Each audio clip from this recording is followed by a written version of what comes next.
ಯಾರು ಕೂಡ ಆ, ಕೊಳವೆ ಬಾವಿಗಳನ್ನು ತೆಗಿಬೋದು. ನೀರಿನ ವಿಚಾರಕ್ಕೆ ಏನಿದ್ರು ಕುಡಿಯೋ ನೀರಿಗೆ ಮಾತ್ರ ಕೊಳವೆ ಬಾವಿ, ಊರಿಂದು ಬಾವಿ ಇರ್ತದೆ. ಆದರೆ ನೀವು ವ್ಯವಸಾಯಕ್ಕೋಸ್ಕರ ನೀವು ಕೊಳವೆ ಬಾವಿಗಳನ್ನು ತೋಡಬಾರ್ದು. ಏನಿದ್ರು ಆ ಮಳೆ ನೀರಿನ ಏನು ಬರುತ್ತೆ ಅದನ್ನು ಸಂಗ್ರಹ ಮಾಡ್ತೀವಿ, ಅದನ್ನು ಭೂಮಿ ಒಳಗಡೆ ಏನು ಪೂರ್ಣ ಮಾಡ್ತೀವಿ. ಅದ್ರ ಮುಖಾಂತರ ಕೆರೆ ಕಟ್ಟೆಗಳು ತುಂಬ್ತಾ ಹೊಟ್ಟೋಗ್ತದೆ, ತೆರೆದ ಬಾವಿಗಳು ರೂಪಿತ ಆಗ್ತಾ ಹೊಟ್ಟೋಗ್ತವೆ. ಅದನ್ನು ಮಾತ್ರ ನೀವು ಬಳಕೆ ಮಾಡಬೇಕು ಅಂತ ಒಂದು ನಿರ್ಧಾರ ಮಾಡ್ತಾರೆ. ಅವರೊಂದು ನೀರಿನ ಬಡ್ಜೆಟ್, ನೀರಿನ ಆಯವ್ಯಯ ಇದು ಬಹುಶಃ ದೇಶದಲ್ಲೇ ಮೊದಲನೇ ಒಂದು ಪ್ರಯೋಗ. ಅದು ಎಷ್ಟು ಮಳೆ ನೀರು ಬರುತ್ತೆ, ಅದರಲ್ಲಿ ಅಂತರ್ಜಲ ಎಷ್ಟಾಗುತ್ತೆ, ಕಟ್ಟೆಗಳಲ್ಲಿ ಎಷ್ಟು ಒಂದು ಬಳಕೆ ಆಗುತ್ತೆ, ಕುಡಿಯೋ ನೀರಿಗೆ ಎಷ್ಟು ಬೇಕಾಗುತ್ತೆ, ನಮ್ಮ ವ್ಯವಸಾಯಕ್ಕೆ ಎಷ್ಟು ಬೇಕಾಗುತ್ತೆ, ಈ ಥರದ ಅವ್ರ ಲೆಕ್ಕಾಚಾರದ ಪ್ರಕಾರ ಸುಮಾರು 400 ಕೋಟಿ ಲೀಟರಷ್ಟು ನೀರು ಆ ಊರಿಗೆ ಮಳೆ ನೀರಿನಿಂದ ಉತ್ಪತ್ತಿ ಆಗುವಂಥದ್ದು. ಇದು ಎಲ್ಲೂ ಕೂಡ ಈ ಥರದೊಂದು ವೈಜ್ಞಾನಿಕವಾಗಿ ಲೆಕ್ಕ ಹಾಕ್ತಂಥ ಒಂದು ಉದಾಹರಣೆ ಇಲ್ಲ. ಹೆಚ್ಚು ನೀರನ್ನು ಕೇಳುವಂಥ ಬೆಳೆಗಳನ್ನು ಅವರು ಅಲ್ಲಿ ಬೆಳೆಯೋಕ್ಕೆ ಅವಕಾಶ ಕೊಡೋದಿಲ್ಲ. ಒಂದು ಬಾಳೆ, ಮತ್ತೊಂದು ಕಬ್ಬು, ಮತ್ತು ದ್ರಾಕ್ಷಿ ಹಾಗೂ ಇದನ್ನು ಕೂಡ ದಾಳಿಂಬೆ ಕೂಡ ಹೆಚ್ಚು ನೀರನ್ನು ಕೇಳುವಂಥ ಬೆಳೆಗಳು ಅಂತೇಳಿ ಅವನು ಬೆಳೆಯೋಕ್ಕೆ ಅವಕಾಶ ಕೊಡೋದಿಲ್ಲ. ಇವತ್ತು ನಮ್ಮ ದೇಶದಲ್ಲಿ ವ್ಯವಸಾಯಕ್ಕೆ ನೀರು ಒದಗಿಸೋದು ಮತ್ತು ಗ್ರಾಮೀಣ ಪ್ರದೇಶಗಳ ಕುಡಿಯೋ ನೀರು ಮತ್ತು ನಗರ ಪ್ರದೇಶಗಳ ಕುಡಿಯೋ ನೀರಿನ ವಿಚಾರಕ್ಕೆ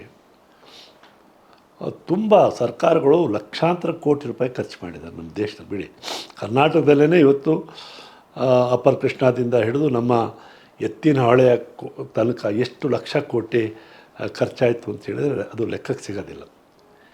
ಈಗ ಕೂಡ ಬೆಂಗಳೂರಿಗೆ ಎಲ್ಲಿಂದ ನೀರು ತರೋದು, ತುಂಗಭದ್ರದಿಂದ ತರೋದು, ಅಲ್ಲ ಇದರಿಂದ ಹೌದು ಶರಾವತಿಯಿಂದ ನೀರು ತರುವಂಥದ್ದು, ಈ ಥರದ್ದೆಲ್ಲ ಸಾಕಷ್ಟು ಯೋಜನೆಗಳು ಎಲ್ಲ ನಡೀತಾ ಇದ್ದಾವೆ.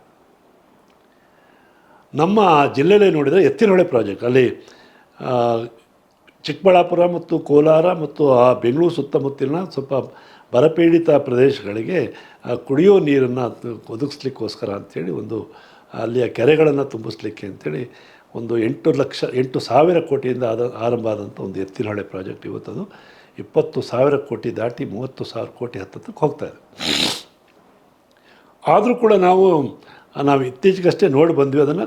ಈಗ ಅಲ್ಲಿ 24 TMC ನೀರು ಸಿಕ್ಕುತ್ತೆ ಅಂತ ಹೇಳಿದರು. ಕೊನೆಗೆ ಮುಖ್ಯಮಂತ್ರಿಯವರು ಇತ್ತೀಚೆಗೆ ಈ ಯೋಜನೆಯನ್ನು ಉದ್ಘಾಟನೆ ಮಾಡಿದಂಥ ಸಂದರ್ಭದಲ್ಲಿ ಅದರಲ್ಲಿ ಕೇವಲ 19 TMC ನೀರು ಸಿಗುತ್ತೆ ಅಂತ ಹೇಳಿದರು.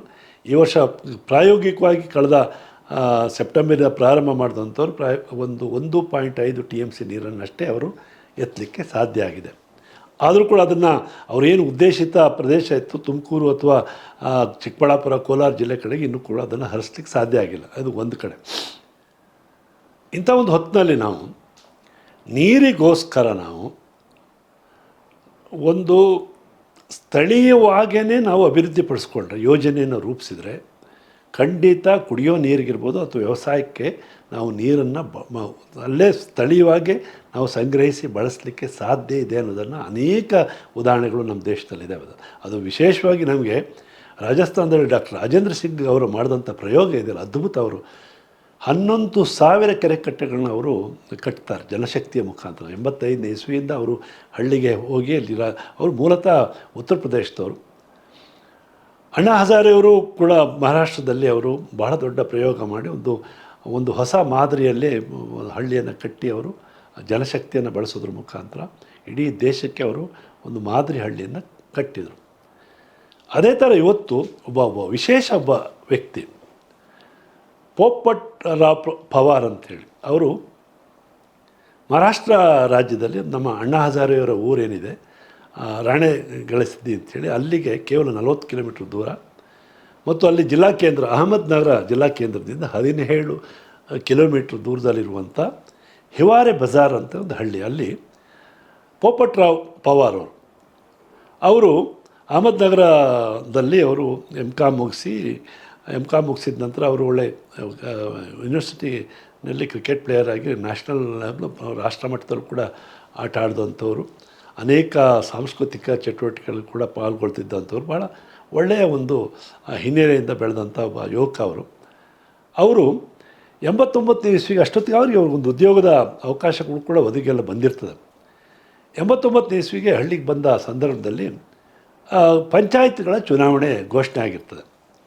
ಊರಿನ ಕೆಲವರು ಯುವಕರು ಎಲ್ಲ ಸೇರಿಕೊಂಡು, ಹಿರಿಯರೆಲ್ಲ ಸೇರಿಕೊಂಡು, ನೀನು ಒಬ್ಬ ವಿದ್ಯಾವಂತ ಇದೆಯಾ, ನೀವು ನಮ್ಮ ಊರಿಗೆ ಚುನಾವಣೆ ಸ್ಪರ್ಧೆ ಮಾಡೋದು ಒಳ್ಳೆಯದು ಅಂತ ಅಭಿಪ್ರಾಯ ಹೇಳ್ತಾರೆ. ಕೆಲವರು ಇಲ್ಲ ಬೇಡ ಬೇಡ, ತುಂಬ ಊರು ಕೆಟ್ಟೋಗಿದೆ, ಇಲ್ಲಿ ನೀವು ಸ್ಪರ್ಧೆ ಮಾಡೋದು ಬೇಡ ಅನ್ನೋ ಮಾತನ್ನು ಹೇಳ್ತಾರೆ. ಆದರೆ ಇವರಿಗೆ ಇಲ್ಲ, ನಾನು ಊರಿನ ವಿಚಾರಕ್ಕಾಗಿ ಸ್ಪರ್ಧೆ ಮಾಡೋದು ಒಳ್ಳೆಯದು ಅನ್ನೋಂಥ ಭಾವನೆ ತಾಳ್ತಾರೆ. 1990 ಇಸ್ವಿ ಜನವರಿ 26ನೇ ತಾರೀಕು ಊರಲ್ಲಿ ಒಂದು ಗ್ರಾಮ ಸಭೆ ನಡೀತದೆ. ಆ ಸಭೆ ಒಳಗಡೆ ಊರಿನ ಜನ ಎಲ್ಲ ಸೇರಿಕೊಂಡು ಒಂದು ಸರ್ವಾನುಮತದಿಂದ ಅವರನ್ನು ಅಲ್ಲಿ ಮಹಾರಾಷ್ಟ್ರದಲ್ಲಿ ಸರಪಂಚ್ ಅಂತ ಹೇಳ್ತಾರೆ, ಗ್ರಾಮದ ಸರಪಂಚ್. ಬಹುಶಃ ಅದು ನಮ್ಮ ಊರ ಕಡೆ ಅದು ಗ್ರಾಮ ಪಂಚಾಯತ್ ಅಧ್ಯಕ್ಷರ ಮಟ್ಟದ ಹುದ್ದೆ ಅಂತೇಳಿ ನಾನು ಅಂದ್ಕೊಂಡಿದ್ದೀನಿ. ಅವರು 5 ವರ್ಷಗಳ ಅವಧಿಗೆ ಅವಿರೋಧವಾಗಿ ಅವರನ್ನು ಆಯ್ಕೆ ಮಾಡಿಕೊಳ್ತಾರೆ. ಅದಕ್ಕೂ ಮೊದಲು ನಾವು ಆ ಊರಿನ ಹಿನ್ನೆಲೆಯನ್ನು ಹೇಳಬೇಕಾಗತ್ತೆ. ಆ ಊರು ಎಷ್ಟು ಪರಿಸ್ಥಿತಿ ಹದಗೆಟ್ಟು ಹೋಗಿತ್ತು ಅಂತಂದ್ರೆ, ಅಲ್ಲಿ ಕುಡಿಯೋ ನೀರು ವಿಚಾರ ಇರ್ಬೋದು, ಅಥವಾ ವ್ಯವಸಾಯಕ್ಕೆ ನೀರು ಇರ್ಬೋದು, ನೀರಿನ ಸೌಲಭ್ಯ ಇಲ್ಲದೆ ಒಂದು ಬರಪೀಡಿತ, ಒಂದು ಶಾಶ್ವತವಾಗಿ ಬರಪೀಡಿತ ಪ್ರದೇಶ ಅಂಥೇಳಿ ಘೋಷಣೆ ಮಾಡಿಕೊಂಡಂಥ ಒಂದು ಊರದು. ಆ ಊರಿಂದ ಎಲ್ಲರೂ ಕೂಡ ವಲಸೆ ಹೋಗ್ತಿರ್ತಾರೆ. ಊರಲ್ಲಿ ಆದಾಯ ಇಲ್ಲ, ದುಡಿಮೆಗೆ ಅವಕಾಶಗಳಿರಲಿಲ್ಲ. ಹಾಗಾಗಿ ಊರು ಬಿಟ್ಟು ಆಚೆಗೆ ವಲಸೆ ಹೋಗ್ತಿದ್ದಂಥ ಒಂದು ಸಂದರ್ಭ. ಊರಲ್ಲಿ ಉಳಿದವರಿಗೆ ಬೇರೆ ಏನು ದಾರಿ ಇಲ್ಲದೆ ಅಲ್ಲಿ ಸಾರಾಯಿ ಅಂಗಡಿನ ಉತ್ಪತ್ತಿ ಮಾಡೋದು ಮತ್ತು ಮಾರಾಟ ಮಾಡೋದು, ಅದೇ ಒಂದು ದೊಡ್ಡ ದಂಧೆ. ಅವರಿಗೆ ಆದಾಯದ ಮೂಲ ಯಾವುದು ಅಂತಂದರೆ ಈ ಸಾರಾಯಿ ವಹಿವಾಟು ಆಗಿರ್ತದೆ. ಅವರ ಊರಿನ ಪರಿಸ್ಥಿತಿ ಈ ಥರ ಒಂದು ಚಿಂತಾಜನಕವಾದಂಥ ಒಂದು ಪರಿಸ್ಥಿತಿ. ಆ ಒಂದು ಹಿನ್ನೆಲೆ ಒಳಗಡೆ ಅವರಿಗೆ ಸ್ವಲ್ಪ ಭಯ ಕೂಡ ಆಗುತ್ತೆ. ಯಾರಿಗೆ? ನಮ್ಮ ಪವಾರ್ ಅವರಿಗೆ. ಊರವರಿಗೆ ಗ್ರಾಮ ಸಭೆ ಮಾಡ್ತಾರೆ, ಅಲ್ಲೆಲ್ಲ ಕೇಳ್ತಾ ಹೊಟ್ಟೋಗ್ತಾರೆ ಏನಾಗಬೇಕು ಅಂತೇಳಿ. ಅವ್ರಿಗೊಬ್ರು ನೀರಿನ ಸಮಸ್ಯೆ ಅಂತಾರೆ, ಒಬ್ಬರು ಶಾಲೆ ಸಮಸ್ಯೆ ಅಂತ ಅಂತಾರೆ, ಇನ್ನೇನು ಜಮೀನು ವ್ಯಾಜ್ಯ ಅಂತ ಹೇಳ್ತಾರೆ. ಆ ಸಮಸ್ಯೆಗಳನ್ನೆಲ್ಲ ಕೇಳಿದ ನಂತರ ಅವರಿಗೆ ಭಯ ಶುರು. ಅಯ್ಯೋ ರಾಮ, ಇಷ್ಟೊಂದೆಲ್ಲ ಸಮಸ್ಯೆಗಳಿದಾವೆ, ನಮ್ಮ ಇದನ್ನು ನಿಭಾಯಿಸ್ಲಿಕ್ಕೆ ಸಾಧ್ಯನಾ ಅಂತೇಳಿ. ಆದರೆ ಅವ್ರಿಗೇನೋ ಒಂದು ಇಲ್ಲ, ನಾನು ಊರಿಗೋಸ್ಕರ ಕೆಲಸ ಮಾಡಬೇಕು ಅಂಥೇಳಿ ಒಂದು ನಿರ್ಧಾರ ಮಾಡ್ತಾರೆ. ಅವ್ರಿಗೆ ವಿಶೇಷ ಅಂತಂದರೆ ಅವ್ರ ತಾಯಿ ಕೂಡ ಭಾಳ ಇದಕ್ಕಿಲ್ಲ, ಮಗ ನೀನು ನಮ್ಮ ಊರಿಗೋಸ್ಕರ ನೀನು ಕೂಡ ಒಂದು ಸ್ವಲ್ಪ ಕೆಲಸ ಮಾಡಬೇಕು ಅನ್ನೋಂಥ ಮಾತನ್ನು ಅವರು ಒತ್ತಿ ಹೇಳ್ತಿರ್ತಾರೆ. ಸರಿ, ಇವರು ಅವಿರೋಧವಾಗಿ ಆಯ್ಕೆ ಆಗುತ್ತೆ. ಆಯ್ಕೆ ಆದ ನಂತರ ಪಂಚಾಯತಿ ಇದರೊಳಗಡೆ ನೋಡಿದರೆ ಕೇವಲ 14,000 ರೂಪಾಯಿ ಹಣ ಇರುತ್ತೆ. 14,000 ರೂಪಾಯಿಗೆ ಏನು ಮಾಡೋಕ್ಕೆ ಸಾಧ್ಯ ಆಗುತ್ತೆ? ಇಷ್ಟು ದೊಡ್ಡ ಬೇಡಿಕೆಗಳಿದೆ ಊರಿಗೆ, ನೀರಿಗೆ ಸಂಬಂಧಪಟ್ಟಿದ್ದು, ಬೇರೆ ಒಂದು ಸಾಕಷ್ಟು ವಿಚಾರಗಳಿದಾವಲ್ಲ. ಆಗ ಅವರು ಏನು ಮಾಡ್ತಾರೆ, ಗ್ರಾಮದ ಯುವಕರನ್ನೆಲ್ಲ ಜನರನ್ನೆಲ್ಲ ಸೇರಿಸ್ಕೊಂಡು ಮೊದಲು ಅವರು ಈ ಕಂದಕಗಳನ್ನು, ಈ ನೀರನ್ನು, ಮಳೆ ನೀರನ್ನು ಸಂಗ್ರಹ ಮಾಡಲಿಕ್ಕೆ ಊರಲ್ಲೆಲ್ಲ ಅಲ್ಲಲ್ಲೆಲ್ಲ ಕಂದಕಗಳನ್ನು ಮಾಡುವಂಥ ಟ್ರೆಂಚಸ್ ಅಂತ ಕರಿತೀವಲ್ಲ, ಅದನ್ನು ಕಂದಕಗಳನ್ನು ಶ್ರಮದಾನ ಮುಖಾಂತರ ಮಾಡ್ತಾರೆ. ಆ ವರ್ಷ ಸ್ವಲ್ಪ ಮಳೆ ಬರುತ್ತೆ. ಮಳೆ ಬಂದ ನಂತರ ನೀರೆಲ್ಲ ಅಲ್ಲಿ ಸ್ವಲ್ಪ ಅದರ ಬದಿನಲ್ಲಿ ಟ್ರೆಂಚ್ ಏನು ತೆಗೆದಿರ್ತಾರೆ ಅಲ್ಲೆಲ್ಲ ಅವರು ಕಂದಕಗಳ ಪಕ್ಕದಲ್ಲೇ ಮರಗಳನ್ನು ಹಾಕ್ತಾ ಹೊಟ್ಟೋಗ್ತಾರೆ. ಹೀಗೆ ಶುರು ಮಾಡ್ತಾ ಅವರು ಆನಂತರ ಊರಿನ ಜನ ಎಲ್ಲ ಸೇರಿಸ್ಕೊಂಡು ಅಲ್ಲೊಂದು ಪಾಳು ಬಿದ್ದಿರ್ತದೆ, ಆಂಜನೇಯ ದೇವಸ್ಥಾನ, ಅದನ್ನು ಕಟ್ತಾರೆ, ಶಾಲೆ ಕಟ್ತಾರೆ. ಹೀಗೆ ಮಾಡ್ತಾ ಅವತ್ತು ಒಂದು ಭಾಳ ವಿಶ್ವಾಸ ಬರ್ತದೆ. ಜನರು ಕೂಡ ತುಂಬ ಸಹಕಾರವನ್ನು ಕೊಡ್ತಾ ಬರ್ತಾರೆ. ಇವತ್ತು ಆ ಗ್ರಾಮದಲ್ಲಿ ಇನ್ನೊಂದು ಬಹಳ ದೊಡ್ಡ ವಿಶೇಷ ಏನಂತಂದರೆ, ಯಾರು ಕೂಡ ಕೊಳವೆ ಬಾವಿಗಳನ್ನು ತೆಗಿಬೋದು. ನೀರಿನ ವಿಚಾರಕ್ಕೆ ಏನಿದ್ರು ಕುಡಿಯೋ ನೀರಿಗೆ ಮಾತ್ರ ಕೊಳವೆ ಬಾವಿ, ಊರಿಂದು ಬಾವಿ ಇರ್ತದೆ. ಆದರೆ ನೀವು ವ್ಯವಸಾಯಕ್ಕೋಸ್ಕರ ನೀವು ಕೊಳವೆ ಬಾವಿಗಳನ್ನು ತೋಡಬಾರ್ದು. ಏನಿದ್ರು ಆ ಮಳೆ ನೀರಿನ ಏನು ಬರುತ್ತೆ ಅದನ್ನು ಸಂಗ್ರಹ ಮಾಡ್ತೀವಿ, ಅದನ್ನು ಭೂಮಿ ಒಳಗಡೆ ಏನು ಮರುಪೂರ್ಣ ಮಾಡ್ತೀವಿ. ಅದ್ರ ಮುಖಾಂತರ ಕೆರೆ ಕಟ್ಟೆಗಳು ತುಂಬ್ತಾ ಹೊಟ್ಟೋಗ್ತದೆ, ತೆರೆದ ಬಾವಿಗಳು ರೂಪಿತ ಆಗ್ತಾ ಹೊಟ್ಟೋಗ್ತವೆ. ಅದನ್ನು ಮಾತ್ರ ನೀವು ಬಳಕೆ ಮಾಡಬೇಕು ಅನ್ನೋಂಥ ಒಂದು ನಿರ್ಧಾರ ಮಾಡ್ತಾರೆ. ಜನರು ಕೂಡ ಅದೇ ಥರ ಒಪ್ಪಿಗೆ ಕೊಡ್ತಾರೆ. ತುಂಬ ವಿಶೇಷ ಏನು ಅಂತಂದರೆ, ಅವರೊಂದು ನೀರಿನ ಬಡ್ಜೆಟ್, ನೀರಿನ ಆಯವ್ಯಯ ಇದು ಬಹುಶಃ ದೇಶದಲ್ಲೇ ಮೊದಲನೇ ಒಂದು ಪ್ರಯೋಗ. ಅದು ಎಷ್ಟು ಮಳೆ ನೀರು ಬರುತ್ತೆ, ಅದರಲ್ಲಿ ಅಂತರ್ಜಲ ಎಷ್ಟಾಗುತ್ತೆ, ಕಟ್ಟೆಗಳಲ್ಲಿ ಎಷ್ಟು ಒಂದು ಬಳಕೆ ಆಗುತ್ತೆ, ಕುಡಿಯೋ ನೀರಿಗೆ ಎಷ್ಟು ಬೇಕಾಗುತ್ತೆ, ನಮ್ಮ ವ್ಯವಸಾಯಕ್ಕೆ ಎಷ್ಟು ಬೇಕಾಗುತ್ತೆ, ಈ ಥರದ ಅವ್ರ ಲೆಕ್ಕಾಚಾರದ ಪ್ರಕಾರ ಸುಮಾರು 400 ಕೋಟಿ ಲೀಟರಷ್ಟು ನೀರು ಆ ಊರಿಗೆ ಮಳೆ ನೀರಿನಿಂದ ಉತ್ಪತ್ತಿ ಆಗುವಂಥದ್ದು. ಇದು ಎಲ್ಲೂ ಕೂಡ ಈ ಥರದೊಂದು ವೈಜ್ಞಾನಿಕವಾಗಿ ಲೆಕ್ಕ ಹಾಕ್ತಂಥ ಒಂದು ಉದಾಹರಣೆ ಇಲ್ಲ. ಅಹಮದ್ನಗರ ಜಿಲ್ಲೆ ಇವ್ರ ಭಾಗದಲ್ಲಿ ಎಷ್ಟು ಮಳೆ ಕಡಿಮೆ ಅಂತಂದರೆ ವಾರ್ಷಿಕ 300 ಮಿಲಿಮೀಟ್ರಿಂದ 400 ಮಿಲಿಮೀಟ್ರ್, ಅಂದರೆ 12 ಇಂಚಿಂದ 16 ಇಂಚು ಮಳೆ ಬೀಳುತ್ತಷ್ಟೇ. ಅವ್ರಿಗೆ ಹೋಲಿಸಿದರೆ ನಮ್ಮ ರಾಜ್ಯದಲ್ಲಿ ನಾವು ಅತ್ಯಂತ ಕಡಿಮೆ ಮಳೆ ಬೀಳುವ ಪ್ರದೇಶ ಅಂತೇಳಿ ನಾವು ಗದಗ ಜಿಲ್ಲೆ, ಚಿತ್ರದುರ್ಗ ಜಿಲ್ಲೆ ಮತ್ತು ಕೊಪ್ಪಳ ಜಿಲ್ಲೆಯನ್ನು ಕರಿತೀವಿ. ಈ 3 ಜಿಲ್ಲೆಗಳಲ್ಲೂ ಕೂಡ 500 ಮಿಲಿಮೀಟ್ರಿಗಿಂತ ಜಾಸ್ತಿ ಮಳೆ ಆಗುತ್ತೆ. ಕೋಲಾರ ಜಿಲ್ಲೆ ನಾವು ಬಹಳ ಇದು ಅಂತ ಹೇಳ್ತೀವಿ, ಅಲ್ಲೂ ಕೂಡ ಸುಮಾರು 700 ಮಿಲಿಮೀಟ್ರ್, ಅಂದರೆ ಏನು ಅಹಮದ್ನಗರ ಜಿಲ್ಲೆಗಿಂತ ದ್ವಿಗುಣ ಆಗುವಷ್ಟು 2 ಪಟ್ಟು ಮಳೆ ಅಲ್ಲಿ ನಮ್ಮ ಕೋಲಾರ ಜಿಲ್ಲೆನಲ್ಲೂ ಕೂಡ ಆಗುತ್ತೆ. ಇವರು ಯೋಚನೆ ಮಾಡೋಣ, ಎಷ್ಟು ಕಡಿಮೆ ಮಳೆ ಬೀಳ್ತಾ ಇದ್ದಾರೆ ಅಂಥ ಪ್ರದೇಶದಲ್ಲಿ ಇವತ್ತು ಅದ್ಭುತ ಸಾಧನೆ ಆಗಿದ್ದೆ. ಅವರು 1990 ಇಸ್ವಿಯಲ್ಲಿ ಶುರು ಮಾಡಿದಂಥವ್ರು ಅವತ್ತು ಅಲ್ಲಿ ಹಳ್ಳಿಲಿ ಅವ್ರ ಊರಲ್ಲಿ ಕೇವಲ ಒಂದು 150 ಲೀಟ್ರ್ ಹಾಲು ಕರಿತಿದ್ರಂತೆ. ಅವತ್ತು 2010 ಇಸ್ವಿ ಹೊತ್ತಿಗೆ 4000 ಲೀಟ್ರ್ ಹಾಲು ಕರೆಯೋ ಮಟ್ಟಕ್ಕೆ ಕೊಟ್ಟೋಗ್ತಾರೆ ಅವರು. ಆಮೇಲೆ ಇನ್ನೊಂದು ಮುಖ್ಯವಾದ ವಿಚಾರ, ನೀರಿನ ವಿಚಾರಕ್ಕೆ ಸಂಬಂಧಪಟ್ಟಂತೆ ಹೆಚ್ಚು ನೀರನ್ನು ಕೇಳುವಂಥ ಬೆಳೆಗಳನ್ನು ಅವರು ಅಲ್ಲಿ ಬೆಳೆಯೋಕ್ಕೆ ಅವಕಾಶ ಕೊಡೋದಿಲ್ಲ. ಒಂದು ಬಾಳೆ, ಮತ್ತೊಂದು ಕಬ್ಬು, ಮತ್ತು ದ್ರಾಕ್ಷಿ ಹಾಗೂ ಇದನ್ನು ಕೂಡ ದಾಳಿಂಬೆ ಕೂಡ ಹೆಚ್ಚು ನೀರನ್ನು ಕೇಳುವಂಥ ಬೆಳೆಗಳು ಅಂತೇಳಿ ಅವನು ಬೆಳೆಯೋಕ್ಕೆ ಅವಕಾಶ ಕೊಡೋದಿಲ್ಲ. ಈ ಥರ ಅವರು ಶುರು ಮಾಡಿದಂಥವ್ರು ಇವತ್ತು ಸಂಪೂರ್ಣ ಒಂದು ಸ್ವಾವಲಂಬಿ ಆಗಿರುವಂಥದ್ದು. ಅವರ ಮುಕ್ಕಾಲು ಭಾಗ ಜಮೀನು ಇವತ್ತು ನೀರಾವರಿಗೆ ಅವಕಾಶ ಆಗಿರುವಂಥದ್ದು, ಬೇಸಿಗೆನಲ್ಲೂ ಕೂಡ ಬೆಳೆಯುವಂಥದ್ದು. ಭಾಳ ತುಂಬ ಇವತ್ತು ಇಡೀ ಊರಲ್ಲಿ ಬಹುಪಾಲು ಜನ ಬಡತನ ರೇಖೆಗಿಂತ ಕಡಿಮೆಯಲ್ಲಿ ಬದುಕ್ತಿದ್ದಂಥವ್ರು ಇವತ್ತು ಲಕ್ಷಾಂತರ ರೂಪಾಯಿ ಸಂಪಾದನೆ ಮಾಡಿಕೊಂಡು ಬದುಕುವಂಥ ಒಂದು ಸ್ಥಿತಿ ನಿರ್ಮಾಣ ಆಗಿದೆ. ಯಾರೂ ಕೂಡ ಊರಿಂದ ಆಚೆ ಹೋಗೋದಿಲ್ಲ. ಊರಿನವ್ರಿಗೆ ತುಂಬ ಅನೇಕ ಕಟ್ಟುಪಾಡುಗಳನ್ನು ಮಾಡ್ಕೊಬಂದೆ. ಅವರು ಮೊದಲು ಪ್ರಾಥಮಿಕ ಶಾಲೆ ಇದ್ದದ್ದನ್ನು ಅವರು ಪ್ರೌಢಶಾಲೆ ಕೂಡ ಮಾಡ್ತಾರೆ.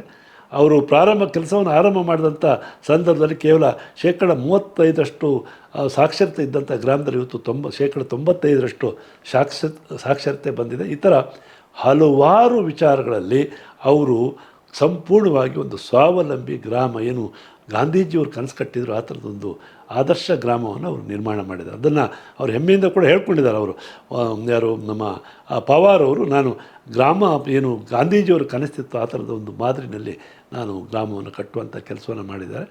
ಅದು ಇನ್ನೊಂದು ಅವರು ಒಂದು ವಿಚಾರ ಹೇಳ್ತಾರೆ, ಅವರು ಅಭಿವೃದ್ಧಿಯ ಜೊತೆಗೆ ಒಂದು ಸಂಸ್ಕಾರವನ್ನು ಕೊಡಬೇಕು ಅನ್ನುವಂಥ ಮಾತನ್ನು ಹೇಳ್ತಾ ಬರ್ತಾರೆ. ಗ್ರಾಮದಲ್ಲಿ ಸಂಪೂರ್ಣವಾಗಿ ಆ ಥರ ಒಂದು ಸಾರಾಯಿ ವ್ಯಾಪಾರ ಮಾಡ್ತಿದ್ದ ಗ್ರಾಮದಲ್ಲಿ ಇವತ್ತು ಸಂಪೂರ್ಣವಾಗಿ ಸಾರಾಯಿಯನ್ನು ನಿಷೇಧ ಮಾಡಿದ್ದಾರೆ. ಇವತ್ತು ಅಂಥ ಒಬ್ಬ ಅದ್ಭುತವಾದಂಥ ಮನುಷ್ಯ ಅಂತಿಮವಾಗಿ ಭಾರತ ಸರ್ಕಾರ ಅವರ ಸೇವೆಯನ್ನು ಗುರುತಿಸಿ 2020 ಹೊತ್ತಿನಲ್ಲಿ ಅವರಿಗೆ ಪದ್ಮಶ್ರೀ ಪ್ರಶಸ್ತಿಯನ್ನು ಕೂಡ ಕೊಡುತ್ತೆ. ನನಗೆ ಆಶ್ಚರ್ಯ ಆಗುತ್ತೆ, ಇದು ಪಕ್ಕದ ರಾಜ್ಯ.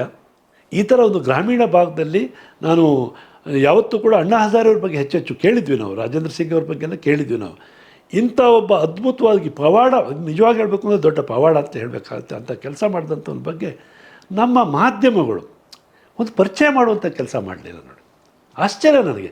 ಯಾವುದೋ ಒಂದು ಹೆಣ್ಮಗಳು ಮೊನ್ನೆ ಕುಂಭಮೇಳದಲ್ಲಿ ಒಂದು ಸುಂದರವಾದ ಹೆಣ್ಮಗಳು, ಅವಳು ಕಣ್ಣು ಏನು ಚೆನ್ನಾಗಿದೆ ಅಂತೇಳಿ ಅವಳ ದೊಡ್ಡ ಪ್ರಚಾರ ಕೊಟ್ಟು ಸಿನಿಮಾಗಳಲ್ಲಿ ದೊಡ್ಡ ನಟನೆಗೂ ಅವಕಾಶ ಮಾಡುವಂಥ ಒಂದು ಹಿಂದಿ ಸಿನಿಮಾದಲ್ಲೊಂದು ಪಾತ್ರ ಕೊಡುವಂಥ ಹಂತಕ್ಕೂ ಹೋಯಿತು ಅಂಥೇಳಿ ಇದು ಸೋಷಿಯಲ್ ಮೀಡಿಯಾಗಳಲ್ಲಿ ಮತ್ತು ಟಿ ವಿ ಮಾಧ್ಯಮದಲ್ಲಿ ಮಾಡಿದಂಥ ಪ್ರಚಾರದ ಕಾರಣಕ್ಕೋಸ್ಕರ ಅವಳಿಗೊಂದು ಮಹತ್ವ ಬಂತು ಅಂತ ಹೇಳ್ತಾರೆ. ನನ್ನ ದೃಷ್ಟಿನಲ್ಲಿ ಭಾರತ ದೇಶಕ್ಕೆ ನಿಜವಾದ ಹೀರೋಗಳು ಅಂತಾರೆ ಡಾಕ್ಟರ್ ರಾಜೇಂದ್ರ ಸಿಂಗ್ ಅವರು. 11,000 ಕೆರೆ ಕಟ್ಟೆಗಳನ್ನು ಕಟ್ಟಿದಂಥವ್ರು. ನಮ್ಮ ಪವಾರ್ ಅಂತವರು ಸಂಪೂರ್ಣ ಬರಪೀಡಿತ ಪ್ರದೇಶದಲ್ಲಿ ಜನ ವಲಸೆ ಹೋಗೋದನ್ನು ತಪ್ಪಿಸಿ ಊರನ್ನು ಕಟ್ಟುವಂಥ ಕೆಲಸ ಮಾಡಿದಾರಲ್ಲ, ಇವರು ನಿಜವಾದ ನ್ಯಾಷನಲ್ ಹೀರೋಸ್, ರಾಷ್ಟ್ರೀಯ ಹೀರೋಗಳು. ಅವ್ರ ಹೀರೋಗಳ ಬಗ್ಗೆ ನಾನು ಅನೇಕ ಕಡೆ ಪ್ರವಾಸ ಸಂದರ್ಭದಲ್ಲಿ ಸಭೆಗಳಲ್ಲಿ ಕೇಳ್ತೀನಿ, ಡಾಕ್ಟರ್ ರಾಜೇಂದ್ರ ಸಿಂಗ್ ಬಗ್ಗೆ ನಿಮಗೇನೋ ಗೊತ್ತಾ ಅಂತ ಕೇಳಿದ್ರೆ ನಮಗೆ ಗೊತ್ತಿಲ್ಲ ಅಂತ ವಿದ್ಯಾರ್ಥಿಗಳು ಹೇಳ್ತಾರೆ. ಯಾಕೆ ಅಂತಂದರೆ ನಮ್ಮ ಮಾಧ್ಯಮಗಳು ಅವ್ರ ಬಗ್ಗೆ ಪ್ರಚಾರ ಕೊಟ್ಟಿಲ್ಲ. ನೋಡಿ, ವೀರಪ್ಪನ ಬಗ್ಗೆ 5-6 ಸಿನಿಮಾಗಳಾಗಿದೆ. ವೀರಪ್ಪನ ಬಗ್ಗೆ, ರಾಜೇಂದ್ರ ಸಿಂಗ್ ಬಗ್ಗೆ ಒಂದು ಸಿನಿಮಾ ಮಾಡ್ಬೇಕಲ್ಲ ನಮ್ಮ ಸಿನಿಮಾ ಕ್ಷೇತ್ರದವರು. ಈ ಪವಾರ್ ಬಗ್ಗೆ ನಿಜವಾಗಿ ಹೇಳಬೇಕು ಅಂದರೆ ಸಿನಿಮಾ ಮಾಡಬೇಕು ಅಂಥ ಅದ್ಭುತ ಕೆಲಸ ಮಾಡಿದಂಥವನ್ನ ನಾವು ಇಡೀ ಜನರಿಗೆ ಪರಿಚಯ ಮಾಡುವಂಥ ಕೆಲಸ ಮಾಡೋದ್ರ ಮುಖಾಂತರ ಭಾರತವನ್ನು ಹೊಸದಾಗಿ ಕಟ್ಬೋದಾದಂಥ ಒಂದು ಸಾಧ್ಯತೆ, ಒಂದು ಮಾದರಿಯನ್ನು ತೋರಿಸಿದ್ದಾರೆ ಅವರು.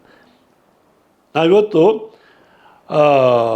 ಏನಾಗಿದೆ ಅಂತಂದರೆ ನಮ್ಮ ವ್ಯವಸ್ಥೆ ಸಂಪೂರ್ಣವಾಗಿ ಹಣದವನ್ನು ಆಧಾರ ಇಟ್ಕೊಂಡು ನಾವು ಇವತ್ತು ಎತ್ತಿನಹೊಳೆ ಯೋಜನೆ ತಗೊಳ್ಳಿದ್ವಿ. ಯಾರಿಗೇನಾಗುತ್ತೋ ಗೊತ್ತಿಲ್ಲ, ರಾಜಕಾರಣಿಗಳಿಗೆ ಹಣ ಆಯಿತು, ಇಂಜಿನಿಯರ್ಗಳಿಗೆ ಹಣ ಆಯಿತು, ಕಾಂಟ್ರಾಕ್ಟ್ಗಳಿಗೆ ಹಣ ಆಯಿತು, ನೀರು ತಲುಪುತ್ತೋ ಬಿಡುತ್ತೋ ಎರಡನೇ ಪ್ರಶ್ನೆ. ಈ ಥರದ ಬಹುಪಾಲು ಯೋಜನೆಗಳು ಹಣದ ಆಧಾರಿತವಾಗಿ ಅದು ಕಾಂಟ್ರಾಕ್ಟ್ಗಳಿಗೆ ಮತ್ತು ಇಂಜಿನಿಯರ್ಗಳಿಗೆ, ರಾಜಕಾರಣಿಗಳಿಗೆ ಅನುಕೂಲವಾದಂಥ ಯೋಜನೆಗಳನ್ನು ರೂಪಿಸ್ತಾ ಇದ್ವಿ. ನಾವು ಯೋಚನೆ ಮಾಡಬೇಕಾಗಿರೋ ಸಂಪೂರ್ಣ ನಾವು ಬದಲಾವಣೆ ಮಾಡಬೇಕಾದಿದೆ. ಇದನ್ನು ಗಾಂಧೀಜಿಯವರು ಹೇಳಿದರು ನಮಗೆ. ಜನರ ಶಕ್ತಿಯನ್ನು ನಾವು ಕ್ರೋಢೀಕರಣ ಮಾಡೋದ್ರ ಮುಖಾಂತರ ಹಳ್ಳಿಗಳನ್ನು ಕಟ್ಟುವಂಥ ಕೆಲಸವನ್ನು ಮಾಡ್ಬೋದು. ನೋಡಿ, ನಮ್ಮ ಹಳ್ಳಿಗಳಲ್ಲೂ ಕೂಡ ಇವತ್ತು ಒಂದು ದೇವಸ್ಥಾನ ಕಟ್ತಾರೆ, 1 ಕೋಟಿ ರೂಪಾಯಿಯನ್ನು ಸಂಗ್ರಹ ಮಾಡ್ತಾರೆ ಜನ. 1 ಕೋಟಿ ಸಂಗ್ರಹ ಮಾಡಿ ದೇವಸ್ಥಾನ ಕಟ್ಟೋ ಜನರಿಗೆ ಕೆರೆಗಳನ್ನು ಕಟ್ಟುವ ಶಕ್ತಿ ಇಲ್ವಾ? ಬಾವಿಗಳನ್ನು ನಿರ್ಮಾಣ ಮಾಡುವಂಥ ಶಕ್ತಿ ಇಲ್ವಾ? ಖಂಡಿತ ಶಕ್ತಿ ಇದೆ. ಆದರೆ ನಾವೇನು ಮಾಡಿದ್ವಿ ಅಂತಂದರೆ ಎಲ್ಲ ಶಕ್ತಿಯನ್ನು ಅಲ್ಲಿಂದ ಜನರನ್ನು ಅಸಹಾಯಕರು ಮಾಡಿ ಅವ್ರನ್ನ ನಿರಂತರವಾಗಿ ಸರ್ಕಾರದವ್ರ ಮುಂದೆ, MLAಗಳ ಮುಂದೆ, ಮಂತ್ರಿಗಳ ಮುಂದೆ ಕೈ ಮುಕ್ಕೊಂಡು ಬೇಡುವಂಥ ಪರಿಸ್ಥಿತಿಯಲ್ಲಿ ನಮ್ಮ ಜನರನ್ನು ಇಟ್ಟಿದ್ದೀವಿ ನಾವು. ಅವರ ಯಾವತ್ತೂ ಕೂಡ ಬೇಡುವಂಥ ಸ್ಥಿತಿನಲ್ಲಿ ಇರಬೇಕು ಅನ್ನೋ ರೀತಿಯಲ್ಲಿ ನಮ್ಮ ರಾಜಕಾರಣ ಬೆಳಕು ಬಂದಿದೆ. ನಾವು ಈ ರಾಜಕಾರಣವನ್ನು ಬದಲಾವಣೆ ಮಾಡಿ ಜನರಿಗೆ ಶಕ್ತಿ ತುಂಬುವಂಥ ಕೆಲಸ ಮಾಡಬೇಕಾದಂಥ ಅಗತ್ಯ ಇದೆ. ಆ ದಾರಿನಲ್ಲಿ ಇವತ್ತು ನಮಗೊಂದು ಪವಾರ್ ಅವರು ದೊಡ್ಡ ಮಾದರಿಯನ್ನು ತೋರಿಸ್ಕೊಟ್ಟಿದ್ದಾರೆ. ನೋಡಿ, ಇವತ್ತು ಈ ಥರ ನಮಗೆ ಮುಖ್ಯವಾಗಿ ಮಾಡಬೇಕಾಗಿರೋ ಹಣ ಕೊಡೋದಕ್ಕಿಂತ ಹೆಚ್ಚಾಗಿ ಒಬ್ಬ ನಾಯಕರನ್ನು ರೂಪಿಸುವಂಥದ್ದು, ಅದ್ರ ಬಗ್ಗೆ ಹೆಚ್ಚು ಒತ್ತು ಕೊಡಬೇಕಾದ ಅವಶ್ಯಕತೆ ಇದೆ. ಪ್ರತಿ ಹಳ್ಳಿಗೆ ಪವಾರ್ ಥರದಲ್ಲಿ, ರಾಜೇಂದ್ರ ಸಿಂಗ್ ಥರದಲ್ಲಿ ಒಬ್ಬ ನಾಯಕ ಸೃಷ್ಟಿಯಾಗೋದಾದರೆ ಈ ದೇಶದಲ್ಲಿ ನೋಡಿ ಸುಮಾರು 6 ಲಕ್ಷ ಹಳ್ಳಿಗಳಿದ್ದಾವೆ. ಕರ್ನಾಟಕದಲ್ಲಿ ಸುಮಾರು 28,000 ಹಳ್ಳಿಗಳಿದ್ದಾವೆ. 28,000 ನಾಯಕರನ್ನು ಸೃಷ್ಟಿ ಮಾಡಿದರೆ ಅವರು ಹಳ್ಳಿಗಳನ್ನು ಕಟ್ಟುವ ಕೆಲಸವನ್ನು, ಒಂದು ಆದರ್ಶ ಹಳ್ಳಿಗಳನ್ನು, ಮಾದರಿಯಾದಂಥ ಹಳ್ಳಿಗಳನ್ನು ಕಟ್ತಾ ಹೊರಟೋಗ್ತಾರೆ. ನಾವು ಈ ಥರ ಕಡೆಗೆ ಯೋಚನೆ ಮಾಡುವಂಥ ಅಗತ್ಯ ಇದೆ. ನಮ್ಮ ನೀರಿನ ಸಮಸ್ಯೆ ಇವತ್ತು ಬೆಂಗಳೂರು ಕುಡಿಯೋ ನೀರಿಗೆ ಮೇಕೆದಾಟು ಯೋಜನೆ ಮಾಡಬೇಕು ಅಂತ ನಾನು ಮಾತಾಡ್ತಾ ಇದ್ದೇನೆ. ನಾವು ಶರಾವತಿಯಿಂದ ನೀರು ತರಬೇಕು ಅಂತ ಯೋಚನೆ ಮಾಡಿ ಕೋಟಿ ಹಣವನ್ನು ಖರ್ಚು ಮಾಡುವಂಥ ಯೋಚನೆ ಮಾಡ್ತಾ ಬರ್ತಾಯಿದ್ದೆ. ನಾವು ಬೆಂಗಳೂರಿಗೆ ಈಗಾಗಲೇ ನೀರು ಕೊಟ್ಟಿದ್ದಾರಲ್ಲ, ನಾವು ಪವಾರ್ ರೀತಿಯಲ್ಲಿ ಏನಾದರೂ ಹಳ್ಳಿಗಳನ್ನು ಕಟ್ಟಕ್ಕೆ ಶುರು ಆಗ್ತಾ ಹೋದರೆ ಬೆಂಗಳೂರಲ್ಲಿ ನೆಲೆಸಿರೋಂಥವ್ರು ಎಲ್ಲರೂ ಕೂಡ ತಮ್ಮ ಹಳ್ಳಿಗೆ ವಾಪಸ್ ಬರೋಕ್ಕೆ ಶುರು ಆಗ್ತಾ ಹೊರಟೋಗ್ತಾರೆ. ನಮ್ಮ ರಾಜ್ಯದ 28,000 ಹಳ್ಳಿಗಳಲ್ಲೂ ಕೂಡ ಹಳ್ಳಿಯಿಂದ, ಪ್ರತಿ ಹಳ್ಳಿಯಿಂದ ಸಣ್ಣ ಹಳ್ಳಿಗಳು 5, 10, ಕೆಲವು ಹಳ್ಳಿಗೆ ನಮ್ಮ ಜಿಲ್ಲೆ ಒಳಗಡೆ ಕೇಳ್ತಿದ್ದ ಒಂದು ಹಳ್ಳಿ ಸಕಲೇಶ್ಪುರ ತಾಲೂಕು ಗೊದ್ದು ಅನ್ನೋ ಒಂದು ಗ್ರಾಮದಿಂದ 300 ಯುವಕರು ಬೆಂಗಳೂರಲ್ಲಿ ಹೋಗಿ ಕೆಲಸ ಮಾಡ್ತಿದ್ದಾರೆ ಅಂತೇಳಿ. ನಾವಿವತ್ತು ಈ ಕಡೆ ಹಳ್ಳಿಗಳನ್ನು ಈ ಥರ ದಿವಾಳಿ ಮಾಡ್ತಾಯಿದ್ವಿ. ಹಳ್ಳಿಯಿಂದ ಸಂಪೂರ್ಣ ವಲಸೆ ಹೋಗಿ ನಗರಗಳಿಗೆ ಸೇರುವಂಥ ಕೆಲಸ ಆಗ್ತಾಯಿದೆ. ನಗರಗಳು ಕೂಡ ಬೆಂಗಳೂರು ನಗರ ಇವತ್ತು ಅತ್ಯಂತ ವಿಕಾರವಾಗಿ ರೂಪಿತ ಆಗುವಂಥ ಸಿಕ್ಕಾಪಟ್ಟೆ ಒತ್ತಡ, ಎಲ್ಲ ರೀತಿಯ ಒಂದು ಮಾಲಿನ್ಯ, ಜಲ ಮಾಲಿನ್ಯ, ವಾಯು ಮಾಲಿನ್ಯ, ಎಲ್ಲ ಬಗೆಯ ಮಾಲಿನ್ಯವನ್ನು ಇರುವಂಥ ಒಂದು ನಗರವನ್ನಾಗಿ ಕಟ್ಟಿ ಅಲ್ಲಿಯ ವಾಹನಗಳ ಒತ್ತಡ, ಅಲ್ಲಿ ಮನುಷ್ಯನ ಬದುಕಲಿಕ್ಕಾಗದ ರೀತಿಯಲ್ಲಿ ಅದನ್ನು ನಾವು ನಗರ ಅಂತ ಕರೀತೇವೆ. ಒಂದು ಕಾಲದಲ್ಲಿ ಬೆಂಗಳೂರು ಅಂದರೆ ನಮ್ಮ ಕನ್ನಡ ನಾಡಿನ ಹೆಮ್ಮೆಯ ನಗರ ಅನ್ನುವಂಥ ಮಾತನ್ನು ನಮ್ಮ ಸಿನಿಮಾಗಳಲ್ಲೂ ಕೂಡ ಹಾಡನ್ನು ಕೂಡ ಕಟ್ಟಿ ಹಾಡ್ತಿದ್ದಂಥ ಒಂದು ನಗರ, ಅಷ್ಟು ಸುಂದರವಾದಂಥ ನಗರನ ಇವತ್ತು ತುಂಬ ಒತ್ತಡದ ಹಿಂಸೆಯ ನಗರವನ್ನಾಗಿ ನಾವು ರೂಪಿಸಿದ್ದೇವೆ. ಅದರ ಬದಲಾಗಿ ಪವಾರ್ ಮಾದರಿನಲ್ಲಿ ಇವತ್ತು ನಮ್ಮ ಹಳ್ಳಿಗಳನ್ನು ಕಟ್ಟುವಂಥ ಕೆಲಸ ಮಾಡೋದಾದರೆ ಖಂಡಿತ ಬೆಂಗಳೂರಲ್ಲಿರುವಂಥ ಜನ ಎಲ್ಲ ವಾಪಸ್ ಬಂದು ತಮ್ಮ ಹಳ್ಳಿಗಳಲ್ಲಿ ಬದುಕು ಕಟ್ಟಿಕೊಳ್ಳುವಂಥ ಕೆಲಸ ಮಾಡ್ತಾ ಹೊರಟೋಗ್ತಾರೆ. ಗಾಂಧೀಜಿಯವರು ಹೇಳಿದ್ದು ಇದನ್ನೇ. ನಾವು ವಿಕೇಂದ್ರೀಕೃತವಾದಂಥ ಒಂದು ಸಮಾಜವನ್ನು ನಿರ್ಮಾಣ, ಗ್ರಾಮ ಸ್ವರಾಜ್ಯದ ಕಲ್ಪನೆ ಹಿಂದೆ ಅದಿತ್ತು. ಅವರು ಒಂದು ತಾಂತ್ರಿಕತೆ ವಿಚಾರದಲ್ಲೂ ಕೂಡ ಸಣ್ಣ ಪ್ರಮಾಣದ ತಂತ್ರಜ್ಞಾನವನ್ನು ಮನುಷ್ಯನ ಶಕ್ತಿಯ ಮುಖಾಂತರ ಬಳಸಬಹುದಾದಂಥ, ಅದಕ್ಕೆ ಅದು ಕರಕುಶಲ ಅಂತೇಳಿ, ಅದು ಸಣ್ಣ ಪ್ರಮಾಣದ ತಂತ್ರಜ್ಞಾನವನ್ನು ಬಳಸುವಂಥದ್ದು ಮತ್ತು ವಿಕೇಂದ್ರೀಕೃತವಾದಂಥ ಉತ್ಪತ್ತಿ ಮತ್ತು ವಿಕೇಂದ್ರೀಕೃತವಾದಂಥ ಬಳಕೆ, ಈ ಥರದ ಮಾಡೋದ್ರ ಮುಖಾಂತರ ಅನೇಕ ವಿಚಾರಗಳಿಗೆ ಅವರು ಅದ್ರ ಮುಖಾಂತರ ಪರಿಹಾರವನ್ನು ಹೇಳಿದರು. ಆದರೆ ನಾವು ಗಾಂಧೀಜಿಯನ್ನು ತಿರಸ್ಕಾರ ಮಾಡಿದ್ವಿ. ಅವರು ಏನೋ ಔಟ್ಡೇಟೆಡ್, ಅವರು ಯಾವುದೋ ಪುರಾತನ ಕಾಲದ ವಿಚಾರ ಹೇಳ್ತಾ ಇದ್ದಾರೆ ಅಂತ. ಆದರೆ ಇವತ್ತು ನಿಜವಾಗಿಯೂ ಗಾಂಧಿ ಮಾರ್ಗದಲ್ಲಿ ಹೋಗಬೇಕಾದ ಅವಶ್ಯಕತೆ ಇದೆ ಅನ್ನೋದನ್ನು ಪವಾರ್ ಅಂತ ದೊಡ್ಡ ಒಂದು ಮಾದರಿ ನಾಯಕರು ನಮಗೆ ದಾರಿ ತೋರಿಸ್ಕೊಟ್ಟಿದ್ದಾರೆ. ಆ ದಿಕ್ಕಲ್ಲಿ ನಾವು ರಾಜಕಾರಣಿಗಳಿರ್ಬೋದು, ಅಧಿಕಾರಿಗಳಿರ್ಬೋದು ಮತ್ತು ನಮ್ಮ ಗ್ರಾಮಾಂತರ ಪ್ರದೇಶದಲ್ಲಿ ಇರುವಂಥ ಎಲ್ಲ ಜನಪ್ರತಿನಿಧಿಗಳು ಕೂಡ ಗಟ್ಟಿಯಾಗಿ ಆಲೋಚನೆ ಮಾಡಬೇಕಾದಂಥ ಅವಶ್ಯಕತೆ ಇದೆ. ಖಂಡಿತ ನನಗಂತೂ ತುಂಬ ತುಂಬ ಸಂತೋಷ ಆಯಿತು. ನಾನು ಅಣ್ಣಾ ಹಜಾರೆ ಬಗ್ಗೆ ಕೇಳಿದ್ದೆ, ರಾಜೇಂದ್ರ ಸಿಂಗ್ ಬಗ್ಗೆ ಕೇಳಿದ್ದೆ, ಅನೇಕ ಈ ಥರದ ಹಳ್ಳಿಗಳನ್ನು ಕಟ್ಟುವಂಥ ನೀವು ದೊಡ್ಡ ವಿಚಾರ ಏನಂತಂದರೆ ಈಗ ನಮ್ಮ ಸುಭಾಷ್ ಪಾಲೇಕರ್ ಅವರು ಬಹಳ ದೊಡ್ಡ ಕ್ರಾಂತಿಯನ್ನೇ ಮಾಡಿದೆ. ಒಂದು ನಮ್ಮ ಇಡೀ ವ್ಯವಸಾಯಗಾರರ ಚಿಂತನೆಯೇ ಬದಲಾಯಿಸಿದ್ರು. ಅವರು ಸಹಜ ಕೃಷಿ ಶೂನ್ಯ ಬಂಡವಾಳದ ಸಹಜ ಕೃಷಿ ಜನಪ್ರಿಯ ಆಯಿತು. ನಮ್ಮ ರಾಜ್ಯಾದ್ಯಂತ ಅನೇಕ ಜನ ಅವರ ಮಾದರಿನಲ್ಲಿ ಇವತ್ತು ವ್ಯವಸಾಯನ ಮಾಡ್ತಿದ್ದಾರೆ. ನಮ್ಮ ಮಣ್ಣಿನ ರಕ್ಷಣೆ ಮಾಡುವಂಥ ಕೆಲಸ, ಮಣ್ಣಿನ ಫಲವತ್ತತೆ ನಾಶ ಆಗೋದನ್ನು ತಡೆಗಟ್ಟಲಿಕ್ಕೆ ಮಾಡುವಂಥ ಈ ಥರ ನನಗೆ ತುಂಬ ವಿಶೇಷ ಅಂತಂದರೆ ಈ ಥರದ ಹೊಸ ಚಿಂತನೆಗಳು ಪ್ರಯೋಗಗಳು ಮಹಾರಾಷ್ಟ್ರದಿಂದಲೇ ಬರ್ತಾ ಇರುವಂಥದ್ದು. ರಾಜೇಂದ್ರ ಸಿಂಗ್ ನಮ್ಮ ರಾಜೇಂದ್ರ ಸಿಂಗ್ ಬಿಡಿ ರಾಜಸ್ಥಾನದಲ್ಲಿ ಪ್ರಯೋಗ ಮಾಡಿದಂಥವ್ರು, ಸುಭಾಷ್ ಪಾಲೇಕರ್ ಮಹಾರಾಷ್ಟ್ರದವರೇ, ಈಗ ಪವಾರ್ ಅವರು ಕೂಡ ಮಹಾರಾಷ್ಟ್ರದವರೇ. ಬಹುಶಃ ನನಗೆ ಅನಿಸುವಂಥದ್ದು ಮಹಾರಾಷ್ಟ್ರ ಅಲ್ಲಿಯ ಮಣ್ಣು ತುಂಬ ಎಕ್ಸ್ಪ್ಲಾಯ್ಟ್ ಆಗಿದೆ, ತುಂಬ ಶೋಷಣೆಗೆ ಈಡಾಗಿರುವಂಥ ಮಣ್ಣು. ಎಲ್ಲಿ ಹೆಚ್ಚು ಶೋಷಣೆ ಆಗಿರ್ತದೋ ಅಲ್ಲೇ ಒಂದು ಹೊಸ ಚಿಂತನೆ ಕೂಡ ಹುಟ್ಟುತ್ತೆ ಅನ್ನೋದಕ್ಕೆ ಉದಾಹರಣೆ ನಮ್ಮ ಪವಾರ್ ಮತ್ತು ಸುಭಾಷ್ ಪಾಲೇಕರ್ ಅವರು ಇವತ್ತು ನಮಗೆ ಇಡೀ ದೇಶಕ್ಕೆ ಮಾತ್ರ ಅಲ್ಲ, ಇಡೀ ವಿಶ್ವಕ್ಕೆ ಒಂದು ಹೊಸ ಮಾದರಿಗಳನ್ನು ಅವರು ಕೊಡುವಂಥ ಒಂದು ಕೆಲಸವನ್ನು ಮಾಡಿದ್ದಾರೆ.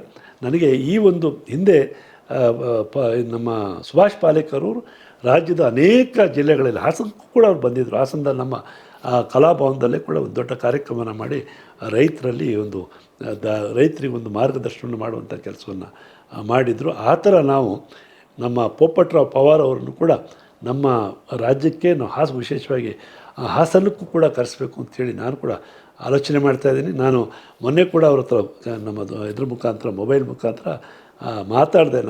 ಅವ್ರು ಹೇಳ್ತಿದ್ರು ನನಗೆ, ಇಲ್ಲ ತುಂಬ ನನಗೆ ಈಗಾಗಲೇ ಅನೇಕ ಕಡೆ ನಾನು ಕಾರ್ಯಕ್ರಮಗಳಿಗೆ ಒಪ್ಕೊಂಡಿದ್ದೇನೆ, ಬಹುಶಃ ಫೆಬ್ರವರಿ ತನಕ ನಾನು ಬರಲಿಕ್ಕೆ ಆಗೋದಿಲ್ಲ ಅಂಥೇಳಿ.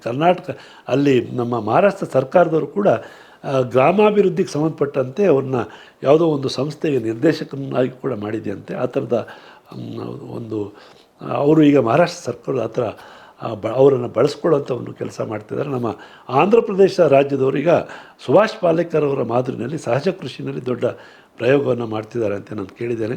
ನಾವು ಕೂಡ ಇವತ್ತು ನೀರಿನ ಸಮಸ್ಯೆಗೆ ಎಲ್ಲೆಲ್ಲೋ ಹುಡುಕಾಡೋದಕ್ಕಿಂತ ಕೋಟಿ ಯೋಜನೆಗಳನ್ನು ರೂಪಿಸೋದ್ರ ಬದಲು ನಮ್ಮ ಸ್ಥಳೀಯವಾಗಿ ಲಭ್ಯ ಆಗುವಂಥ ಮಳೆ ನೀರನ್ನು ಹಿಡಿದಿಟ್ಕೊಂಡು ಬಳಕೆ ಮಾಡೋದ್ರ ಕಡೆಗೆ ಆಲೋಚನೆ ಮಾಡಬೇಕಾಗುತ್ತೆ. ನಾವು ನಮ್ಮ ಬೆಳೆ ವಿಧಾನದಲ್ಲೂ ಕೂಡ ಬದಲಾವಣೆಗಳನ್ನು ಮಾಡಬೇಕಾದ ಅವಶ್ಯಕತೆ ಇದೆ. ನೋಡಿ, ನಮ್ಮ ಜಿಲ್ಲೆ ಒಳಗಡೆ ಕೆಲವರು ಕೇರಳದಿಂದ ಬಂದಂಥವರೆಲ್ಲ ಮಾಡ್ತಿದ್ದಾರೆ. ಶುಂಠಿ ಬೆಳೀಲಿಕ್ಕೆ 100 ಎಕರೆಗೆ ಒಬ್ಬರು ಶುಂಠಿ ಮಾಡ್ತಾರೆ ಅಂತ. ಎಷ್ಟು ಕೊಳವೆ ಬಾವಿ ತೋಡಬೇಕಾಗತ್ತೆ, ಎಷ್ಟು ನೀರಿನ ಬಳಕೆ ಆಗುತ್ತೆ. ಈ ಥರದ್ದು ನಾವು ನಮ್ಮ ಬೆಳೆಯ ವಿಧಾನಗಳಲ್ಲಿ ಬದಲಾವಣೆ ಮಾಡಬೇಕಾಗ್ತಿದೆ.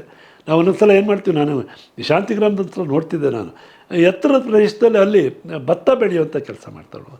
ಅಲ್ಲಿ ಭತ್ತ ಬೆಳಿಬೇಕಾದ ಬೋರೆಲ್ ನೀರು ತಂದುಬಿಟ್ಟು ಭತ್ತ ಬೆಳಿಬೇಕಾದ ಅವಶ್ಯಕತೆ ಇರೋದಿಲ್ಲ.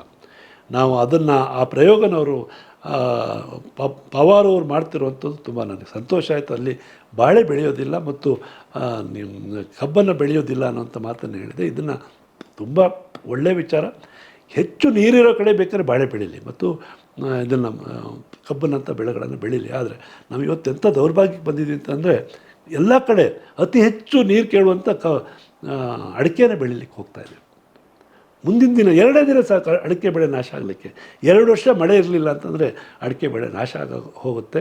ಪಾಪ ಏನು ಮಾಡ್ತೀರಾ ಅಂತಂದರೆ ರೈತರಿಗೆ ದುಡ್ಡಿನಿಂದ ಹೋಗಿದೆ ಅದು. ಅವರು ಇಲ್ಲ ಯಾವ ಬೆಳೆನಲ್ಲೂ ಸರಿಯಾಗೋದಿಲ್ಲ ಅಂತಂದರೆ ಅಡಿಕೆ ಬೆಳೆಯೋದ್ರ ಮುಖಾಂತರ ದುಡ್ಡಾಗುತ್ತೆ ಅನ್ನೋ ದೃಷ್ಟಿಯಿಂದ ಹೋಗ್ತಾ ಇದ್ದಾರೆ. ಇದು ದೊಡ್ಡ ನಾವೊಂದು ಒಟ್ಟು ಚರ್ಚೆಗಳನ್ನು ಮಾಡಬೇಕಾದ ಅವಶ್ಯಕತೆ ಇದೆ. ನಾವು ಬೆಳೆ ಪದ್ಧತಿಗಳಲ್ಲೂ ಕೂಡ ಬದಲಾವಣೆ ಮಾಡಬೇಕಾದಂಥ ಅವಶ್ಯಕತೆ ಇದೆ. ಅದಕ್ಕೆ ಪವಾರ್ ಅವರು ಒಂದು ದೊಡ್ಡ ಮಾದರಿಯನ್ನು ನಮಗೆ ಕಟ್ಟಿಕೊಟ್ಟಿದ್ದಾರೆ. ಅವರಿಗೆ ಇವತ್ತು ನಮ್ಮ ವಿಶ್ವಪಥ ಒಂದು ವಾಹಿನಿ ಮುಖಾಂತರ ಮತ್ತು ನಮ್ಮ ಜಿಲ್ಲೆಯ ಜನತೆ ಪರವಾಗಿ ಅವರಿಗೆ ಹೃದಯ ತುಂಬಿದ ಅಭಿನಂದನೆಗಳನ್ನು ಸಲ್ಲಿಸ್ತೇನೆ. ಮತ್ತು ನಮ್ಮ ಜಿಲ್ಲೆಗೆ ಬಂದಾಗ ನನ್ನ ಆಲೋಚನೆ ಇದೆ ಅಂತಂದರೆ, ಜಿಲ್ಲಾ ಪಂಚಾಯತಿ ಅಧಿಕಾರಿಗಳ ಮುಖಾಂತರ ನಮ್ಮ ಜಿಲ್ಲೆಯ ಎಲ್ಲ ಗ್ರಾಮ ಪಂಚಾಯತಿ 552 ಗ್ರಾಮ ಪಂಚಾಯತಿಗಳಿದ್ದಾವೆ ಅಂತ ನಾನು ಅಂದ್ಕೊಂಡಿದ್ದೇನೆ. 550 ಗ್ರಾಮ ಪಂಚಾಯತಿಗಳ ಅಧ್ಯಕ್ಷರು ಮತ್ತು ಉಪಾಧ್ಯಕ್ಷರುಗಳನ್ನೆಲ್ಲ ಕರೆಸಿ ಅವ್ರ ಜೊತೆಗೆ ನಮ್ಮ ಪವಾರ್ ಅವ್ರನ್ನ ಕರೆಸಿ ಅವ್ರ ಜೊತೆಗೆ ಒಂದು ಸಂವಾದವನ್ನು ಏರ್ಪಡಿಸೋದ್ರ ಮುಖಾಂತರ ನಮ್ಮ ಹಳ್ಳಿಗಳನ್ನು ಸ್ವಾವಲಂಬಿಯಾಗಿ ಕಟ್ಟೋದು ಹೇಗೆ ಅನ್ನೋದ್ರ ಬಗ್ಗೆ ಅವರಿಂದ ಆ ಮಾರ್ಗದರ್ಶನ ಪಡ್ಕೊಳ್ಳಿಕ್ಕೆ ಅನುಕೂಲ ಆಗುತ್ತೆ ಅನ್ನೋದು ನನ್ನ ಭಾವನೆಯಾಗಿದೆ. ಇಷ್ಟು ತಮ್ಮೆಲ್ಲರಿಗೂ ಕೂಡ ಧನ್ಯವಾದಗಳನ್ನು ಸಲ್ಲಿಸ್ತೇನೆ.